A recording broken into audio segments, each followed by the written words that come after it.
আজকের ভিডিওতে আমরা ক্লাস 12 থার্ড সেমিস্টার এডুকেশন বিষয়ের গ্রুপ বি ইউনিট সি অন্তর্ভুক্তিমূলক শিক্ষার একেবারে শেষ পর্যায়ে চলে এসেছি এবং আজকের এই ভিডিওর মাধ্যমে কিন্তু আমাদের এই ইউনিটটা কিন্তু পুরোপুরি কমপ্লিট হয়ে যাবে। এর আগে যে পার্টগুলো ছিল সেই পার্টগুলো যদি এখনো কেউ দেখে না থাকিস তাহলে কিন্তু অবশ্যই দেখে নিস। তো আজকের আলোচনার যেটা আমাদের মূল বিষয় রয়েছে সেটা হচ্ছে শারীরিক প্রতিবন্ধকতা অর্থাৎ ফিজিক্যাল ডিসএবিলিটি। এখানে আমরা বেশ কিছু টার্মস পাবো, বেশ কিছু ফুল ফর্ম করতে হবে।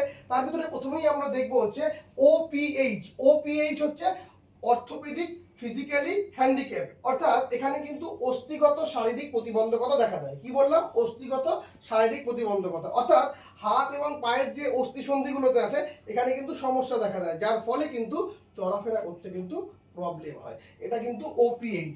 এরপরে সবচেয়ে গুরুত্বপূর্ণ সেটা হচ্ছে সেরিব্রাল পালসি। এটা কিন্তু গতদিনও বলেছিলাম যে এটা কিন্তু কোনো শারীরিক সমস্যা নয়, এটা একটা স্নায়বিক সমস্যা। মস্তিষ্কের অপরিপক্কতার কারণে কিন্তু এটা হয়ে থাকে। কি হয়? হাত পা কাঁপতে শুরু করে এবং তারই পাশাপাশি কি শারীরিক চলন নিয়ন্ত্রণ করতে পারে না। এটাই কিন্তু সেরিব্রাল পালসি। এরপরে আমরা দেখবো হচ্ছে ক্রিপলার। এগুলা কিন্তু ছোট প্রশ্ন হিসাবে খুব আসে। ক্রিপলার কি? এটা হচ্ছে পঙ্গু বা পেশিগত ত্রুটির জন্য হয়ে থাকে। এরপরে আমরা দেখবো হচ্ছে লোকোমোটর ডিসেবিলিটি। লোকোমোটর ডিসেবিলিটি কি? এটা হচ্ছে অঙ্গ সঞ্চালনগত যে সমস্যাজনিত প্রতিবন্ধকতা, অঙ্গ সঞ্চালনে কিন্তু সমস্যা হয়ে থাকে এখানটায়। এরপরে আমরা দেখবো হচ্ছে নিউরোমাস্কুলার ডিসঅর্ডার, অর্থাৎ এটা কি স্নায়ু ও পেশি সংক্রান্ত সমস্যা কিন্তু আমরা দেখতে পাবো হচ্ছে নিউরোমাস্কুলার ডিসঅর্ডারে। এরপরে আমরা দেখব মাইক্রোসেফালি। এটা কি? এখানে মাথার আকৃতি কিন্তু ছোট হয়ে যায়। মাথার আকৃতি ছোট হয়ে যাওয়া মানে কি? যা মানসিক প্রতিবন্ধকতার লক্ষণ। আর সবচেয়ে গুরুত্বপূর্ণ এবার আমরা যেটা আলোচনা করব সেটা হচ্ছে অন্তর্ভুক্তিমূলক শিক্ষা, যাকে ইংরেজিতে বলা হয় কি ইনক্লুসিভ এডুকেশন। অর্থাৎ এখানে প্রথমেই আমরা যে সংজ্ঞা হিসাবে নাউরিচের একটা সংজ্ঞা আমরা জানতে পারবো, যেখানে সে কি বলছে যে প্রতিবন্ধকতা থাকা সত্ত্বেও শিশু যখন সাধারণ শিশুর সাথেই শিক্ষার সুযোগ পায় তাকে বলে অন্তর্ভুক্তিমূলক শিক্ষা। এটা বলছে কে? নাউরিচ। নাউরিচ কি বলছে? প্রতিবন্ধকতা থাকা সত্ত্বেও শিশু কি করতেছে, যখন সাধারণ শিশুদের সাথে শিক্ষার সুযোগ পাচ্ছে তাকেই বলা হচ্ছে অন্তর্ভুক্তিমূলক শিক্ষা। আবার মাইকেল এফ গিয়াংরেকো কি বলছে? এটি অর্থাৎ অন্তর্ভুক্তিমূলক শিক্ষা কি? এটা হচ্ছে মূল্যবোধ নীতি ও অনুশীলনের কিন্তু একটি সেট। এখানে আমরা দেখব এই অন্তর্ভুক্তিমূলক শিক্ষার জনককে। জনক হচ্ছে অগাস্ট ফোব্রেল। অগাস্ট ফোব্রেল হচ্ছে অন্তর্ভুক্তিমূলক শিক্ষা বা ইনক্লুসিভ এডুকেশনের জনক। আর এর অর্থটা কি দাঁড়াচ্ছে? অর্থটা হচ্ছে একত্রীকরণ। অর্থ একত্রীকরণ। অন্তর্ভুক্তিমূলক শিক্ষার মূল নীতি কি? বৈচিত্র্য গ্রহণ, সমসুযোগ, একত্রীকরণ। এটা হচ্ছে মূল নীতি কার? অন্তর্ভুক্তিমূলক শিক্ষার। আর সীমাবদ্ধতা কি কি রয়েছে? এখানে সীমাবদ্ধতা কিন্তু অনেক কিছু রয়েছে। শিক্ষার উপকরণ সেভাবে পাওয়া যায় না, সেভাবে শিক্ষক পাওয়া যায় না, সেভাবে ক্লাসরুম থাকে না, এগুলো অনেক রকম নানা জাতীয় সমস্যা কিন্তু এখানে রয়েছে। পরিকাঠামোর সমস্যা রয়েছে, অর্থের অভাব রয়েছে, প্রচন্ড পরিমাণে সমস্যা রয়েছে। আচ্ছা, এজেন্সি কার কার কাছে যাচ্ছে? ফর্মাল এজেন্সি কার কাছে যাবে? সরকারি স্কুল এবং বোর্ড, এবং এর পাশাপাশি ইনফর্মাল সেটা হচ্ছে পরিবার, এনজিও, কমিউনিটি। এগুলো হচ্ছে এই পার্টের মধ্যে আসবে। এবার উপকরণ বা পদ্ধতি, যেরকম প্রথমেই টিএলএম। যদি প্রত্যেকটা শিক্ষার্থীকে টিএলএম এর মাধ্যমে বুঝিয়ে দেওয়া হয় কোনটার সঙ্গে কোনটা যুক্ত আছে, কোনটার পরে কি হয়, তাহলে সে কিন্তু সহজেই বুঝতে পারবে। টিএলএম এর পার্টগুলো যদি দেখে থাকো, ক্লাসরুমের ভিতরে কোনো শিক্ষার্থীরা বিএড শিক্ষার্থীরা গিয়েছে, তারা কিন্তু অনেক সময় টিএলএম এ কিন্তু ক্লাস করিয়ে থাকে। তো টিএলএমটা কিন্তু মাস্ট, এবং ক্লাসরুমে টিএলএমটা থাকা কিন্তু জরুরি। এরপরে কি আছে?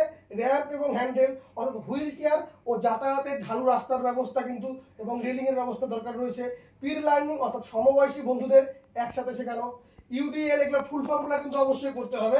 সবার জন্য বাধাহীন পরিবেশ। ইউডিএল কি? সবার জন্য বাধাহীন পরিবেশ। আইইপি, এটা ব্যক্তিগত শিক্ষা পরিকল্পনা, অর্থাৎ দৃষ্টি প্রতিবন্ধীদের শিক্ষার্থীদের জন্য কিন্তু আইইপি অর্থাৎ ব্যক্তিগত শিক্ষা পরিকল্পনা। এখানে প্লাস কারিকুলাম, এটা হচ্ছে অন্ধদের অতিরিক্ত পাঠ্যক্রম। প্লাস কারিকুলাম কি? অন্ধদের অতিরিক্ত পাঠ্যক্রম। আচ্ছা, সম্মেলন হচ্ছে, বেশ কিছু সম্মেলন আমরা জানতে লাগবে। সেটার ভিতরে প্রথমেই আসতেছে টিউলিস সম্মেলন। টিউলিস সম্মেলন কি হচ্ছে? ব্যতিক্রমী শিশুদের শিক্ষার অধিকার কিন্তু গৃহীত হচ্ছে টিউলিস সম্মেলনে। এরপরে সালমাকা সম্মেলন, খুব গুরুত্বপূর্ণ। সালমাকা সম্মেলন কবে হচ্ছে? 1994 সালে হচ্ছে সালমাকা সম্মেলন, যেটা প্রতিবন্ধীদের শিক্ষায় কিন্তু এই সম্মেলনের মূল আলোচ্য বিষয় ছিল। সালমাকা সম্মেলন 1994 সাল। এরপরে ডাকারের যে মানে সম্মেলনটা হচ্ছে ডাকার। তো ডাকারের সম্মেলনটা কবে হচ্ছে? 2000 সালে। ডাকারের ফ্রেমওয়ার্ক ফর অ্যাকশন। এরপর শিক্ষা ব্যবস্থা নিয়ে আলোচনা করা হচ্ছে। স্পেশাল শিক্ষা ব্যবস্থা কি? আলাদাভাবে পড়ানো। তারপরে কি? ইন্টিগ্রেটেড, অর্থাৎ আংশিক মানে একসাথে, অর্থাৎ রিসোর্স মডেলের সাহায্যে, হয়তো ধরা যেতে পারে বাইরে থেকে শিক্ষা নিয়ে আসে তাদেরকে কিন্তু মাঝে মধ্যে পড়ানো হচ্ছে। এটা হচ্ছে চলে আসতেছে আংশিক মানে একসাথে। ইনক্লুসিভ, ইনক্লুসিভ কি একই সাথে সমানভাবে রাখা, মানে কোনো আলাদা লেভেল ছাড়াই, মানে সব শিক্ষার্থী কিন্তু একসঙ্গে আসবে এখানটা। এরপরে আমরা কি দেখবো যে অন্তর্ভুক্তিমূলক শিক্ষার ক্ষেত্রে দর্শন, কোন দর্শনকে ব্যবহার করা হচ্ছে, একটা প্রকৃতিবাদ, প্রয়োগবাদ, জন ডিউই যে রয়েছে সবচেয়ে গুরুত্বপূর্ণ ব্যক্তিত্ব, সে বিদ্যালয় যে সমাজের অংশ, এই পার্টগুলো আমরা কিন্তু অন্তর্ভুক্তিমূলক শিক্ষার মধ্যে দেখবো। আর লাস্ট পার্টে আমরা দেখতে পারবো বেশ কিছু আইন বা নীতি বা প্রকল্প কিন্তু গ্রহণ করা হচ্ছে, সেগুলো কি কি এবং সেগুলোর ফুল ফর্ম কি কি সবকিছুই কিন্তু আমাদের মাইন্ডে নিতে হবে। প্রথমেই আমরা দেখবো পিডাব্লিউডি। পিডাব্লিউডি কবে হচ্ছে? 1995। পিডাব্লিউডি 1995। আরসিআই প্রত্যেকটা ফুল ফর্ম করতে হবে 1992। আরসিআই। আইডিসি কবে হচ্ছে? 1974-এ। পাইক কবে হচ্ছে?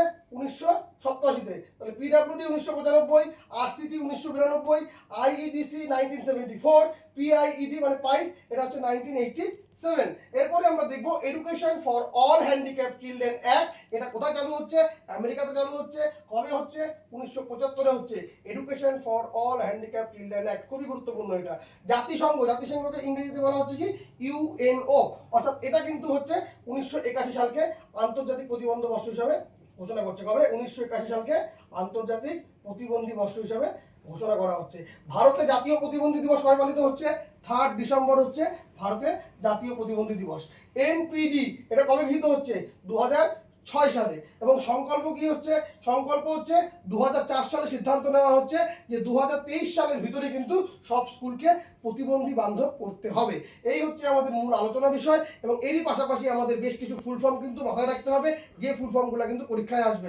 এডুকেশনের পরীক্ষার ক্ষেত্রে কিন্তু ফুল ফর্ম সবচেয়ে বেশি গুরুত্বপূর্ণ। তো যে ফুল ফর্মগুলো অবশ্যই দেখতে লাগবে আমাদের এই অধ্যায় থেকে, সেটা কিন্তু আমরা দেখব যে RCI, NCTE, CWSN, PWD, DPEP, NCC, NSS, NIRTAR, CWPT, PALS, UDL, IEP, NIVH, ADHD, PIED, DPH, হু, FAPE, TEACCH, SLD, NIMH, IICP, ASD. আর একটা জিনিস বলতে ভুলে গেছিলাম যে সংরক্ষণ, অর্থাৎ এই প্রতিবন্ধী যে যারা রয়েছে এই প্রতিবন্ধীদের জন্য কিন্তু চাকরিতে শতকরা 3 থেকে 5 ভাগ কিন্তু সংরক্ষণ করা থাকে। তো এই হচ্ছে আমাদের আলোচনার বিষয়। এবং এরই মাধ্যমে কিন্তু আমাদের যে গ্রুপ বি ইউনিট সি অন্তর্ভুক্তিমূলক শিক্ষা, যেখানে আমরা ভিন্ন সক্ষমতা সম্পন্ন শিক্ষার্থীদের দেখলাম, আমরা দেখলাম দৃষ্টিহীনদের শিক্ষা, তারপরে আমরা দেখলাম শ্রবণ প্রতিবন্ধীদের, আমরা দেখলাম অটিজম থেকে শুরু করে কিন্তু বিভিন্ন পার্টগুলো আলোচনা করেছি যা আমাদের ইউটিউব চ্যানেলের ভিতরে রয়েছে।